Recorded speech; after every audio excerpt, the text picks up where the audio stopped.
శ్రీ రేణుకా ఎల్లమ్మ తల్లి జ్యోతిష్యాలయం ముఖం చూసి జ్యోతిష్యం చెప్పబడును. మీ పేరు బలము, మీ భవిష్యత్తులో జరిగేది జరగబోయేది చెప్పబడును. మీ కుటుంబ సమస్యలు, చదువు, ఉద్యోగం, మనశ్శాంతి, ఆరోగ్యం మరియు సకల సమస్యలకు పరిష్కారం చెప్పబడును. భయము, అనారోగ్య సమస్యలు, అనుమానం, చెడు పూజలకు కూడా పరిష్కారం చూపబడును. ఎటువంటి వ్యాధులకైనా సరే మూలికా వైద్యం చేయబడును. గురూజీ లక్ష్మణ్ రాజ్ గారి ఫోన్ నంబర్ 8466923012. ఓం సాయిరామ్. సమర్థ సద్గురు సాయినాథ్ మహారాజ్కి జై. సాయిబాబా భక్తులందరూ కూడా నమస్కారం అండి. సాయినాథుని ఆశీస్సులతో అందరూ కూడా సుఖంగా, సంతోషంగా, అష్టైశ్వర్య, ఆరోగ్య, అభివృద్ధితో ఉండాలని మనస్ఫూర్తిగా కోరుకుంటూ ఈరోజు ఈ వీడియోని మొదలు పెడుతున్నాను. ఈరోజు వీడియో ఏంటంటే, తల్లి, కోటిలో ఒకరికి మాత్రమే ఈ అదృష్టం. నా ఆజ్ఞ లేనిదే నీ కంటపడదు బిడ్డ. రేపటి నుంచి అన్ని శుభవార్తలే. 2 నిమిషాలు వింటే నీకే తెలుస్తుందని మన బాబాగారు అయితే ఈరోజు మనకి చాలా అంటే చాలా అద్భుతమైనటువంటి సందేశంతో అయితే మన ముందుకు వచ్చారండి. మరి మన బాబాగారు ఈరోజు మనకి ఎలాంటి సందేశం అందించాలి అనుకుంటున్నారో ఆయన మాటల ద్వారానే విందాము. ఆయన మాటలు వినే ముందుగా ఈ వీడియో కనుక నచ్చినట్లయితే మరికొంతమంది బాబా భక్తులకు రీచ్ చేయేలా షేర్ చేసి లైక్ చేయండి.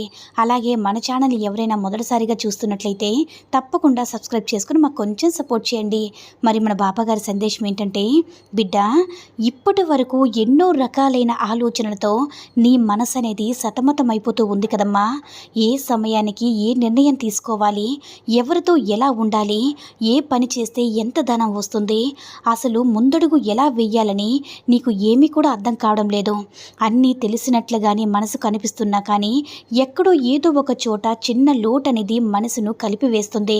ఎంత కష్టపడినా కూడా కష్టానికి తగిన ప్రతిఫలం అనేది దక్కక ఇప్పటి వరకు ఎన్నోసార్లు నా దగ్గరికి వచ్చి నువ్వు కన్నీటిని కాచావు బిడ్డ. ఒంటరిగా పోరాడుతున్నాను బాబా, నాకు తోడు ఎవరూ లేరు బాబా. ఎన్నో రకాల సమస్యలతో ఇప్పటి వరకు నేను చాలా పోరాడుతూ వచ్చాను. కానీ రోజు రోజుకి సమస్యలు పెరగడమే తప్ప తగ్గడం అనే ఆచూకీ కూడా లేవు. ఆనవాళ్ళు కూడా కనిపించడం లేదు తండ్రి. అసలు కష్టాల కోసమే నిన్ను పుట్టానా బాబా అని ఎన్నోసార్లు నన్ను ప్రశ్నించావు కదా తల్లి. అయితే ఇక నువ్వు దేని గురించి కూడా ఆలోచించవద్దు.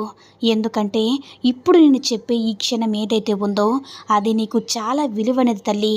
నేను నీకు మాటిస్తున్నాను. నేను నీ తండ్రినని నన్ను నమ్మావు కదా బిడ్డ. ఎప్పుడైనా కానీ అదృష్టం ఒక్కసారి తలుపు తడుతూ ఉంటుంది. ఆ తలుపును నువ్వు చూసి ఆహ్వానించాలి. అలా కాకుండా బద్ధకంగా ఎప్పుడు ఎక్కడ వేసిన గొంగలు అక్కడే ఉన్నట్లుగా ఒకే రకమైన ఆలోచనలతో నువ్వు ఉంటే ఆ వచ్చిన అదృష్టం వచ్చిన దారి నుంచే వెళ్ళిపోతుంది కదా తల్లి. ఇప్పటికైనా నేను చెప్పింది ఏంటో నీకు అర్థమవుతుంది కదా బిడ్డ. కొంచెం నీ ఆలోచన విధానాన్ని నువ్వు మార్చుకోవాలి. నీ యొక్క ఆలోచన విధానం అనేది ఎలా ఉండాలంటే, ఇంతకుముందు నువ్వు ఆలోచించిన దానికంటే గొప్పగా ఉండాలి బిడ్డ. ఎదుటివారు ఆలోచించే దానికంటే కూడా 10 రెట్లు గొప్పగా ఉండాలి. నువ్వు ఒక డిఫరెంట్ సర్కిల్లో నువ్వు ఏర్పాటు చేసుకోవాలి తల్లి. నువ్వు మాట్లాడే మాట ఏదైనా కానీ, నువ్వు చేసే పనైనా కానీ, నువ్వు చెప్పే ఏ మాటైనా కానీ, ఏదైనా కానీ ఒక కొత్త తరహాలో ఉండే ప్రయత్నం చేయి బిడ్డ. ఎందుకంటే ఇది నీ జీవితానికి చాలా అంటే చాలా రకాలుగా ఉపయోగపడుతుంది. ఒక్కసారి నేను చెప్పిన మాట విని నీలో మార్పును కనుక నువ్వు కొత్తదనాన్ని నువ్వు చేర్చుకుంటే నీ జీవితం అనేది ఎంతో అందంగా మారుతుందమ్మా. ఒక్కసారి నువ్వే ఆలోచించు. 4 గోడల మధ్య నీ యొక్క తెలివితేటలు, ఆలోచనలన్నీ ఆగిపోతున్నాయి. ఒక్కసారి నీకు నువ్వే హుషారు తెచ్చుకొని, నీకు నువ్వే శక్తినంతా కూడా కూడగొట్టుకొని, నీకు నువ్వే కొత్త జ్ఞానాన్ని తెచ్చుకొని, నీకు నువ్వే సమర్థించుకొని 4 గోడల మధ్య నుంచి బయటికి వెళ్ళే ప్రయత్నం చేయబిడ్డా. అప్పుడే అసలైన జీవితం మొదలవుతుంది. ఎప్పుడు కూడా ఇంట్లోనే ఉంటూ ఏదో కోల్పోయిన దానిలాగా ఇప్పటి వరకు ఎంతో ప్రశాంతకరమైన నీ జీవితంలో అన్నింటినీ కూడా వదులుకొని నాకు మొత్తం సర్వం కోల్పోయింది అన్నట్లుగా ఉంటున్నావు బిడ్డ. కానీ నీ వయసు చాలా చిన్నదమ్మా. నువ్వు ఇప్పటి వరకు నీ జీవితంలో 20% మాత్రమే అనుభవించావు. మిగతా 80% నువ్వు అనుభవించాలంటే నువ్వు ఇలా 4 గోడల మధ్య శక్తి లేని దానిలాగా, వయసు అయిపోయిన దానిలాగా, ఏదో కోల్పోయినట్లుగా, సర్వం నీ నుంచి వెళ్ళిపోయినట్లుగా ఉంటే మిగతా 80% ఆనందాన్ని ఎలా అనుభవిస్తావు చెప్పు తల్లి. నీ జీవితంలో నువ్వు నీకంటూ ఒక ప్రత్యేకమైన గుర్తింపుని ఏర్పరచుకోవాలి. అంటే నీకు ఎందులో ఏకాగ్రత ఉందో, ఎందులో నీకు గుర్తింపు ఉందో, నువ్వు ఏదైతే చేయగలవో దానికోసమే ఒక అడుగు ముందుకు వేసి చూడు బిడ్డ. అంతా కూడా నీకు నచ్చినట్లుగా నీ యొక్క వాతావరణ పరిస్థితి పూర్తిగా మారిపోతుంది. నీ చేతిలోకి డబ్బులు వచ్చే అవకాశాలనేవి చాలా చాలా ఎక్కువగా ఉన్నాయి బిడ్డ. నీ కర్మఫలం అంతా కూడా ఈ రోజుతో తీరబోతుంది. నువ్వు ఏది చేసినా కూడా అందులో ఖచ్చితంగా నీకు కలుసుబాటుతనం అనేది ఉంటుందమ్మా. కనుక నువ్వు ఏదైతే వింటున్నావో అదంతా కూడా నిజమే తల్లి. నువ్వు చెయ్యాలి అనుకున్నది ఏదైనా కానీ, చిన్నదైనా పెద్దదైనా వెంటనే నువ్వు ఆరంభించే ప్రయత్నం చేయి బిడ్డ. నువ్వు నీ వాళ్ళని, ఎవరినైతే నువ్వు అనుకొని నీ యొక్క బరువు బాధ్యతలన్నింటినీ కూడా వారు చూసుకుంటారులని నువ్వు నిశ్చింతగా ఈ రోజు నువ్వు ఏది చేయకుండా ఉంటే, రేపటి రోజున నిన్ను కూర్చోబెట్టిన వారే నువ్వేంటి నువ్వు కమ్మగా తిని కూర్చుంటున్నావు, నీకేం తెలుస్తాయి మా బాధలని అని అనుకునే అవకాశాలు కూడా వారికి ఎక్కువగా ఉన్నాయి బిడ్డ. ఎప్పటికైనా సరే నీ గురించి అలా చాలా చాలా సార్లు అన్నారు. ఎవరికైనా కష్టం కష్టమేనమ్మా. ఎవరైనా మనల్ని ఒక మాట అన్నారంటే వారు మనల్ని అనేలా మనమే చేసుకున్నామని మనం ఒక్కసారి ఆలోచించాలి. మనకి భగవంతుడు ఒంట్లో ఓపికని ఎంత ఇచ్చాడో ఆ యొక్క శక్తిని మొత్తం కూడా నిలుపుకొని ఎవరికి తోచిన పని వారు చేసే ప్రయత్నం తప్పకుండా చేయాలి తల్లి. ఎప్పుడు కూడా కూర్చోవడం వల్ల, ఎప్పుడు ఏది చేయకుండా మితిమీరిన ఆలోచనలు అలా మెదడులో తిరుగుతూ ఉండడం వల్ల నీ యొక్క మానసిక స్థితి దెబ్బతినడంతో పాటు ఎన్నో రకాలైన మానసిక సమస్యలతో పాటు మరెన్నో రకాలైన అనారోగ్య సమస్యలు కూడా మీకు వచ్చే అవకాశాలు ఉంటాయి బిడ్డ. ఎప్పుడైనా తల్లి మనిషి కష్టపడాలి. మనిషి ఎప్పుడు కూడా ఫిజికల్గా ఏదో ఒక పని చేస్తూనే ఉండాలి బిడ్డ. అప్పుడే ఆ యొక్క మనిషి యొక్క మనసు అనేది చాలా ప్రశాంతంగా ఉంటుంది. మనిషి కూడా చాలా ఆరోగ్యంగా ఉంటాడు తల్లి. ఇప్పుడు నేను ఇందాక చెప్పినట్లుగా నువ్వు ఏది చేసినా కూడా తప్పకుండా నీకు అందులో కలుసుబాటుతనం అనేది ఏర్పడుతుంది తల్లి. అంటే కలిసి వస్తుంది. ఇప్పటి వరకు నువ్వు తెలుసో తెలియకో ఎన్నో రకాలైన అప్పులు నువ్వు చేసే ఉన్నావు. ఈ అప్పులనేవి నా యొక్క మానసిక స్థితిని దెబ్బతీస్తున్నాయి. ప్రతి నిమిషం కూడా వారు నన్ను డబ్బులు ఇవ్వు అని నన్ను ఎప్పుడు కూడా తిడుతూ ఉన్నారు.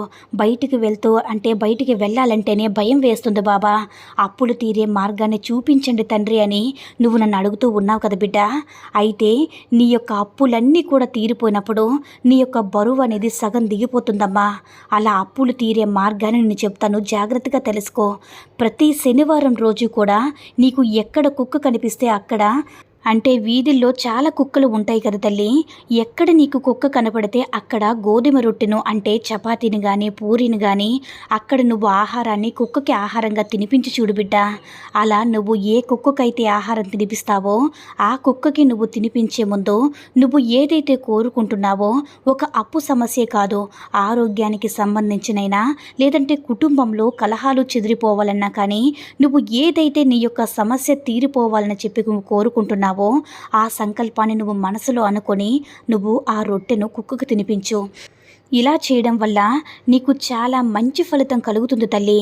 ఎందుకంటే నీకు ఒక చిన్న కథ చెప్తాను, జాగ్రత్తగా విను. నువ్వు చాలా శ్రద్ధ పెట్టి విని బిడ్డ. కుక్కలనేవి మన వెనుకటి తరం నుంచి ప్రతి ఇంటికి కూడా ఒక 2 కుక్కలు కాపాలగా ఉంచుకునేవారు. ఇప్పటిలాగా కుక్కలకి ఇంజెక్షన్ చేయించి ఇంట్లో బెడ్ మీద పడుకోబెట్టడం, సోఫాలో పడుకోబెట్టడం, కారులో తిప్పడం చేసేవారు కాదు. అయితే అప్పటి రోజుల్లో కుక్కల్ని బయటికి తీసుకెళ్లేవారు. బయటికి అంటే వారు తినగా మిగిలిన అన్నాన్ని పెట్టి దాని కడుపు నింపేవారు. అలా ఇంటికి ఎవరైనా బయట మనుషులు వస్తే ఆ కుక్కల కాపలా కాసి ఇంటికి ఏ దొంగల్ని రానివ్వకుండా గ్రామ సింహాల్లాగా అవి ఉండేవి. అలా వెనకటి రోజులు వారు తలుచుకున్నట్లయితే, మీ నాయనమ్మ వాళ్ళు మీ అమ్మమ్మ వాళ్ళు తలుచుకున్నట్లయితే వాళ్ళు చాలా ఆరోగ్యంగా ఉండేవారు బిడ్డ. చాలా సంతోషంగా కూడా ఉండేవారు. అందుకోసం తల్లి ప్రతి శనివారం కూడా కుక్కకి నువ్వు రొట్టె తినిపించడం వల్ల మీ జీవితంలో అప్పులనే కాదు ప్రతి సమస్య కూడా పూర్తిగా దూరమయ్యి నువ్వు ఆనందంగా ఉండడానికి ఈ యొక్క చిన్న పరిహారం చాలా అద్భుతంగా పనిచేస్తుంది బిడ్డ. నువ్వు ఎప్పుడైతే నీకు ధనం చాలా అవసరం ఉందంటే ఆ ధనం నీకు ఏదో ఒక రూపంలో నీ దగ్గరికి వస్తుంది. నువ్వు అంటే కుక్కకి నువ్వు ఆహారంగా శనివారం పెట్టడం వల్ల నీకున్న కర్మ ఫలితాలన్నీ కూడా ఈ రోజుతోనే తీరిపోతాయమ్మా. నీకు అదృష్టం జీవితం ఏదో ఒక వైపు నుంచి కలిసి వస్తుంది.